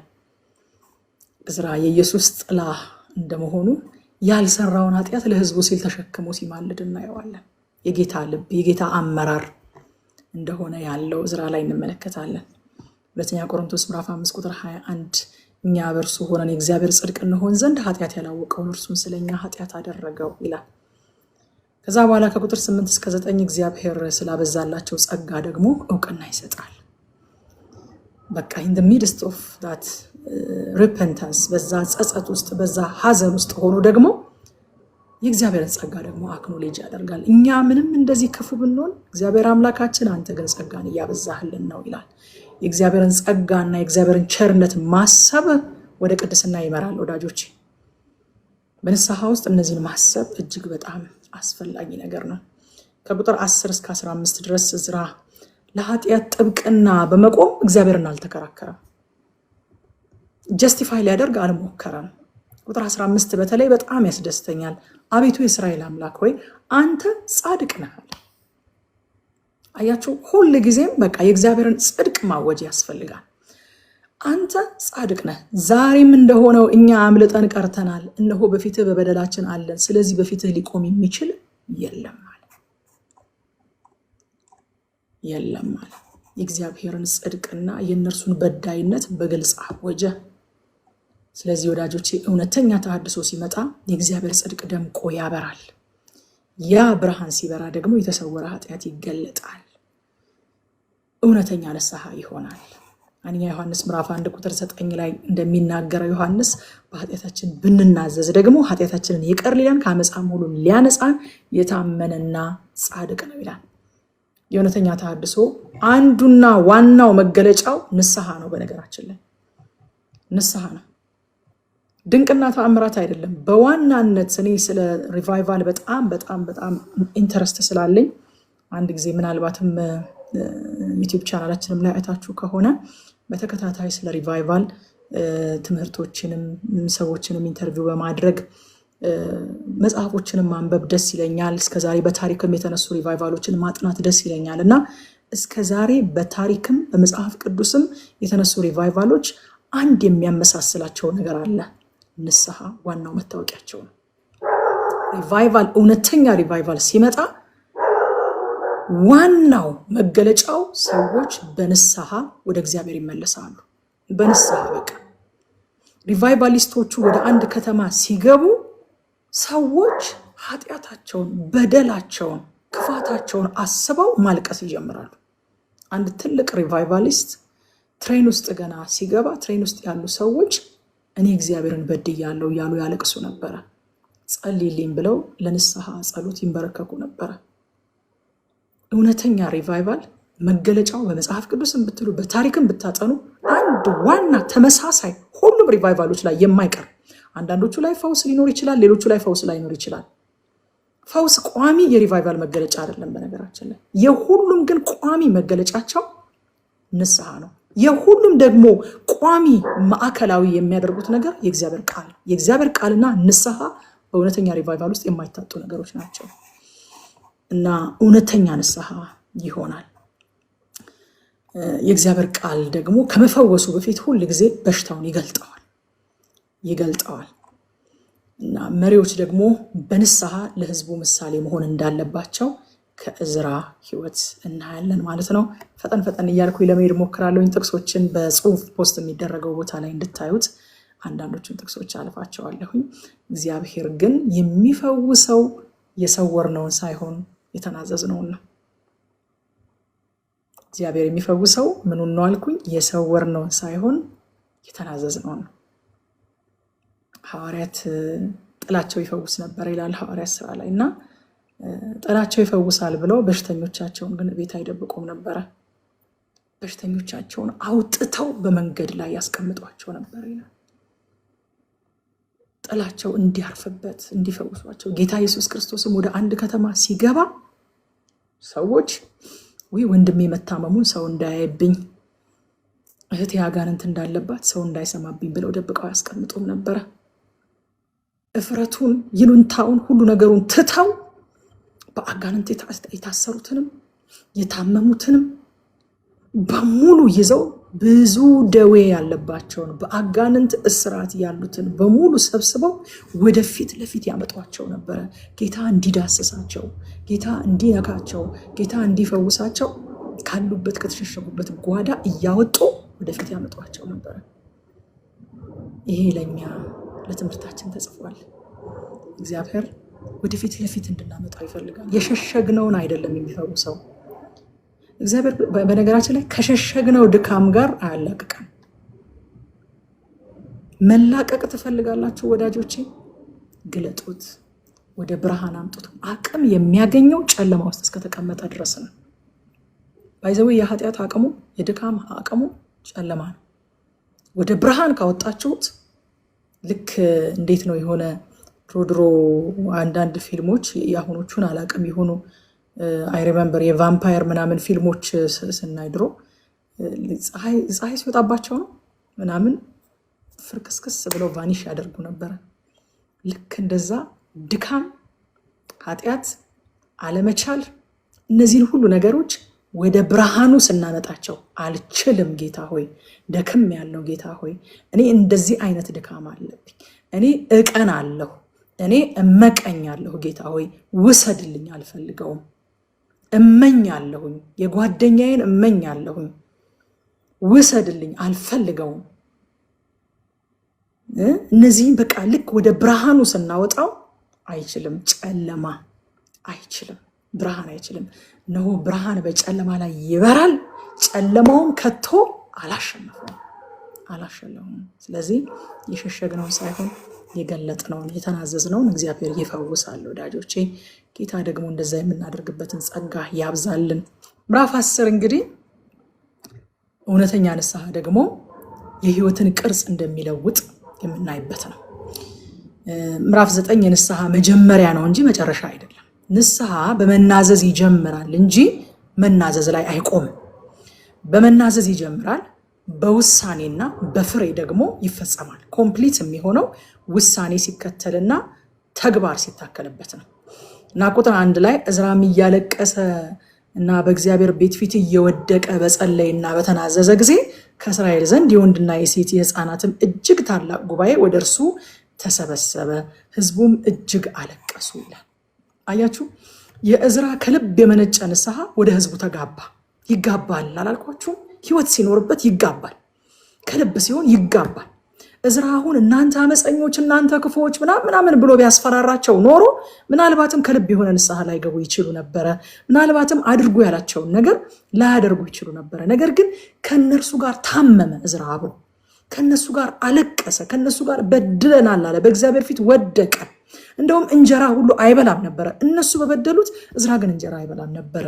ቅድም አንብበነዋል ክፍሉን። ምሳሌ ሲሆን ህዝቡ ሳይታዘዝ ተከትለ ንስሐ ግቡ ተብለው አይደለም። እሱ ሲያለቅስ፣ እሱ ንስሐ ሲገባ፣ እሱ በእግዚአብሔር ፊት በእውነትና በመንፈስ ሲወድቅ እጅግ ታላቅ ጉባኤ ሳይጠራ ወደሱ ተሰበሰበ።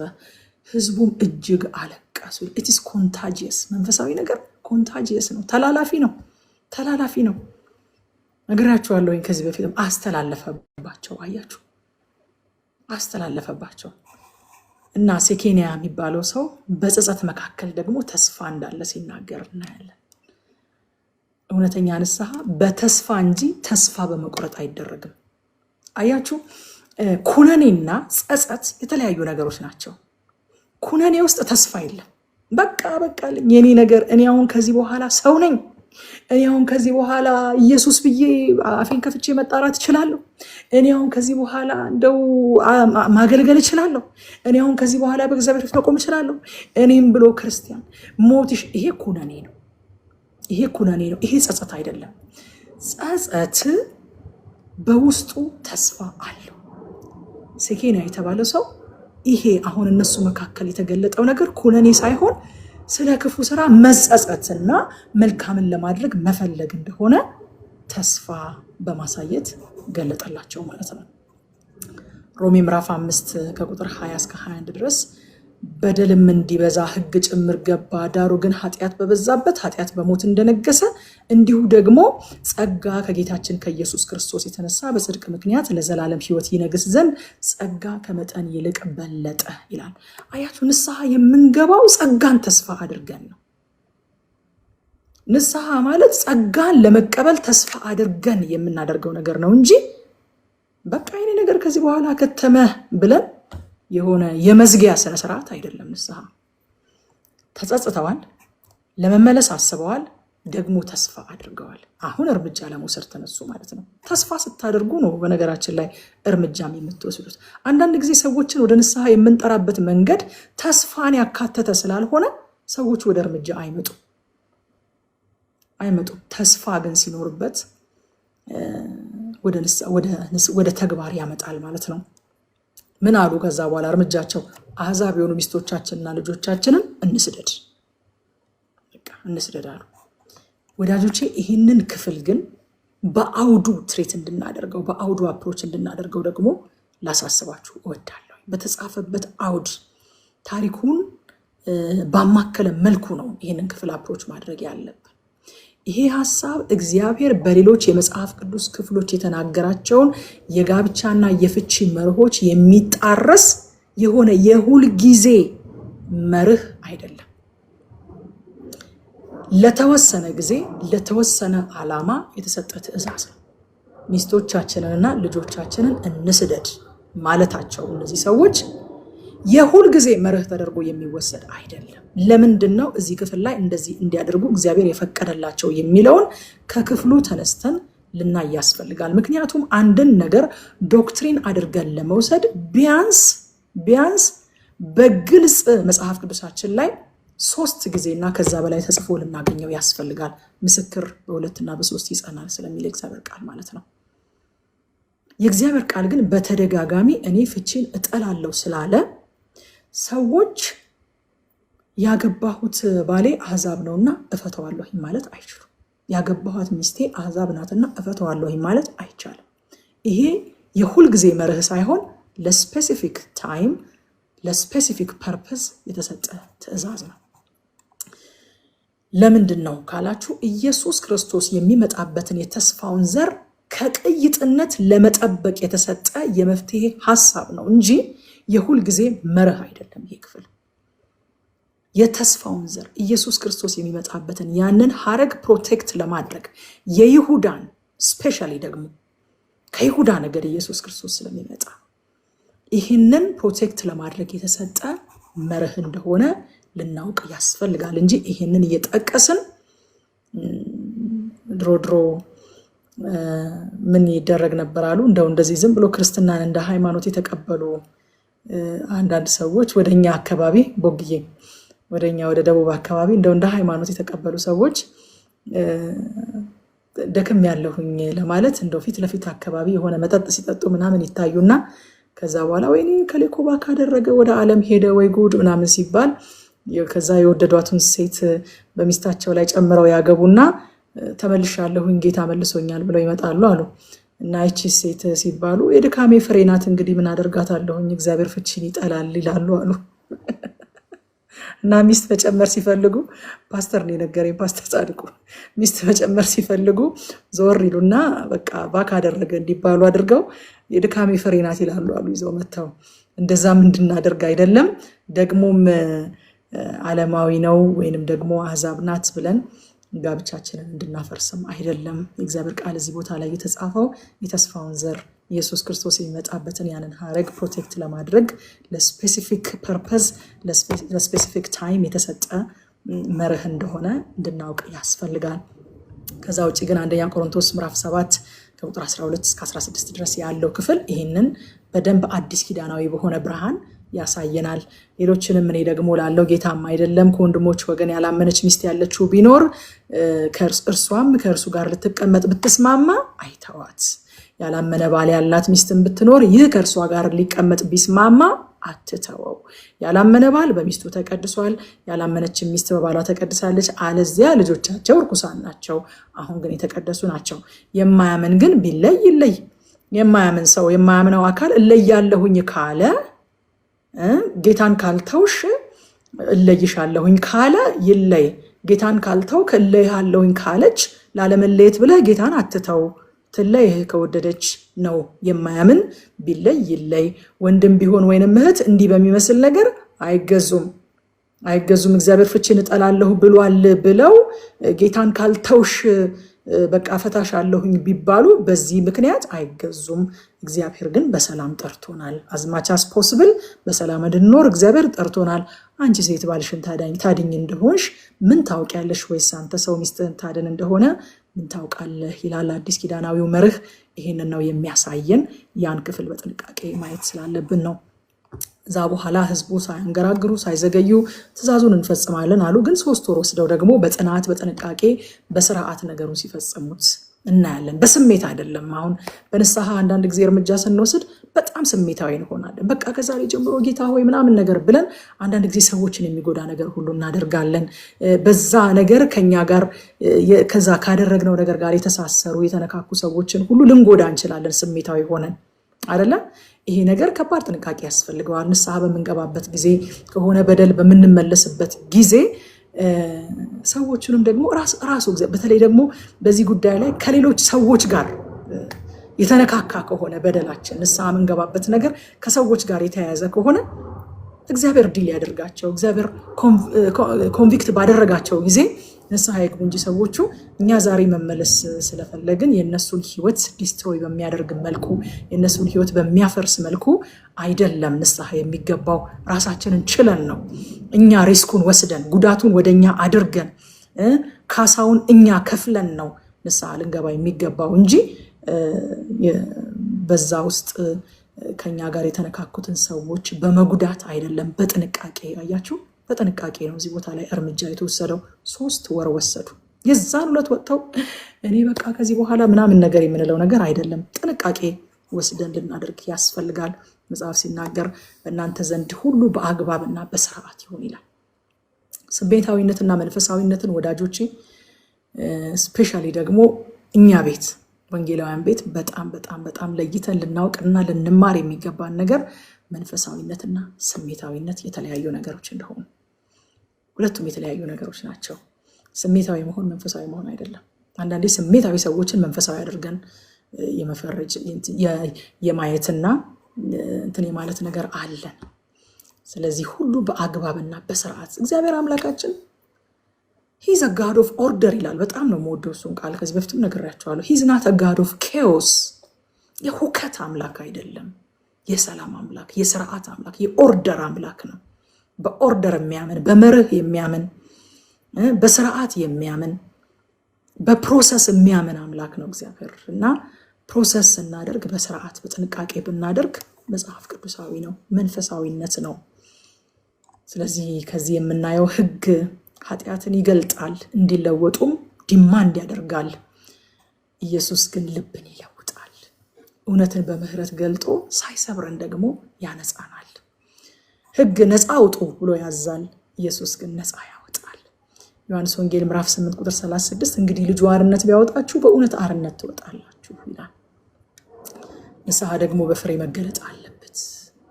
ለዚህ ነው መጽሐፍ ቅዱስ እንግዲህ ለንስሐ የሚገባ ፍሬ አድርጉ ያለው። ንስሐ የሚገባው ፍሬ አለ ለካ። ከእንባ ያለፈ ነው፣ ከንዛዜ ያለፈ ነው። ቅድስና ደግሞ ዋጋ ሊያስከፍል ይችላል።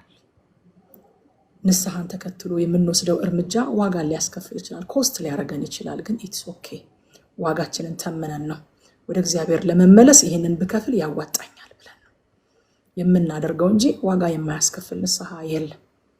ምክንያቱም ስለ ሙሴ ሲናገር ዕብራውያን 11 ላይ ካስታወሳችሁ ከኃጢአት የሚገኝ ደስታ የሚለው ነገር አለ። ንስሐ ስትገቡ እኮ እሱን እኮ ማጣት የሚባል ነገር አለ። በቀላሉ እንደው የግብፅን ባለጠግነት ተዉት፣ የፈርዖን የልጅ ልጅ መባልን፣ ሙሴ የተዋቸውን ነገሮች እግዚአብሔርን ለመከተል የእግዚአብሔርን ሐሳብ ለመከተል እኮ ሙሴ ሲወስን 3 ነገሮችን ዋና ዋና ነገሮችን ትቷል። ስልጣንን ትቷል፣ ገንዘብን ትቷል፣ ደስታን ትቷል። የፈርዖን የልጅ ልጅ መባል ቀጣዩ ንጉስ ነው መሆን ነው። ደግሞ በግብፅ የሚገኝ ባለጠግነት አለ።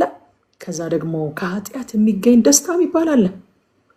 እሱንም ደግሞ ትቷል። እና ንስሐ ስንገባ እነዚህን ሁሉ ነገሮች ኮስት ያደርገናል። ግን እሺ ብለን ነው። ጌታ ሲናገር ማቴዎስ ወንጌል ምዕራፍ 5 ቁጥር 30 ላይ ቀኝ እጅ ብታሰናክል ቆርጠ ካንተ ጣላት አለ። ሙሉ ሰውነት በገሃነም ከሚጣል ይልቅ በአካላትህ አንድ ቢጠፋ ይሻላልና ይላል። ይህ ማለት እጃችንን እየቆረጥን አይናችንን እየጎለጎለን እናወጣለን ማለት ሳይሆን እርምጃ እንወስዳለን ማለት ነው። ለምሳሌ ዛሬ ቀኝ እጃችን እኮ ነው ስክሮል የሚያደርገው አይደለ? ስክሮል የሚያደርገው እሱ ነው። አላደርግም በላት፣ ስክሮል አላደርግም በላት። የማይገቡ ነገሮችን ስክሮል አላደርግም፣ የማይገቡ ነገሮችን ሼር አላደርግም፣ የማይገቡ ነገሮችን ላይክ አላደርግም፣ ለማይገቡ ነገሮች ኮሜንት አልጽፍም። ቀኝ እጄን እቆርጣታለሁ፣ ፋንክሽን እንዳታደርግ አዛታለሁኝ በላት። ዋጋ ያስከፍላል፣ ግን ደግሞ ወርዝ ያደርጋል። ጸጋ ከውስጥ ወደ ውጭ ይለውጣል። ሰዎችን ወደ ንስሐ ስንጠራ በማስፈራራት ሳይሆን እንደ ዕዝራ በማዘንና በመሸከም ሊሆን ያስፈልጋል። እንግዲህ የዕዝራ መጽሐፍ ከምዕራፍ 1 እስከ 2 ይሁዳ ወደ ቀድሞ ማንነቱ የአይደንቲቲ ሪስቶሬሽንን ነው የምናይበት። ማንነታቸው ሪስቶር ሲደረግላቸው አይተናል። ከምዕራፍ 3 እስከ 4 ደግሞ ወርሺፕ የቤተ መቅደስ ስርዓት ሪስቶር ሲደረግ አይተናል። አምልኮ ተመልሷል። ከምዕራፍ 5 እስከ 6 ደግሞ ትንቢታዊው ቃል መጥቶ ተሐድሶ ሲሆንና አፈጻጸሙንም አይተናል። ምዕራፍ 7 እስከ 8 ድረስ ደግሞ ጉብኝት ሲሆንላቸው በሰላም መድረስ ሲሆንላቸው ተመልክተናል። ምዕራፍ 9 እስከ 10 ደግሞ ጸጸት እና ንስሐን አይተናል። እግዚአብሔር አምላካችን የፈረሰውን የሚጠግን የጠፋውን የሚመልስ ጥንት የገባውን ኪዳን የማይረሳ ታማኝ አምላክ መሆኑን በዕዝራ መጽሐፍ ተመልክተናል። የይሁዳ በደልም ሆነ የተቃዋሚዎቻቸው ብዛት የገባውን የተስፋ ቃል ከመፈጸም አላስቆመውም። ዕዝራ የእውነተኛው አዳሽ የኢየሱስ ጥላ ነው። በጸጋና በእውነት ሰዎችን ከውስጥ ወደ ውጭ በእውነተኛና ዘላቂ ተሐድሶ የሚያድሰው ግን ጌታችን ኢየሱስ ክርስቶስ ይባላል። ሃሌሉያ! ታላቁ ካህን ኢየሱስ ክርስቶስ ነው። ከውስጥ ወደ ውጭ የሚያድሰው ተሐድሶም ዘላለማዊ ነው፣ ኢሪቨርሰብል ነው። ጌታ ኢየሱስ ክርስቶስ በሕይወታችን ላይ ያደረገው ተሐድሶ ዕዝራ የፈረሰውን የእግዚአብሔርን ቤት ፊዚካሉን ቤተ መቅደስ ሰራ። ጌታ ኢየሱስ ክርስቶስ ደግሞ የፈረስነውን እኛን የእግዚአብሔር ማደሪያ እንድንሆን አድርጎ ሰራን። የእግዚአብሔር ቤተ መቅደስ አደረገን። ቤተ መቅደሱ እኔና እናንተንን በክርስቶስ ኢየሱስ የታደስን ለዘላለም ዘላቂ በሆነ ሁኔታ ኢየሱስ ክርስቶስ አድሶናል። ዕዝራ አዳሽ ነው። እውነተኛው አዳሽ ግን ኢየሱስ ክርስቶስ ነው።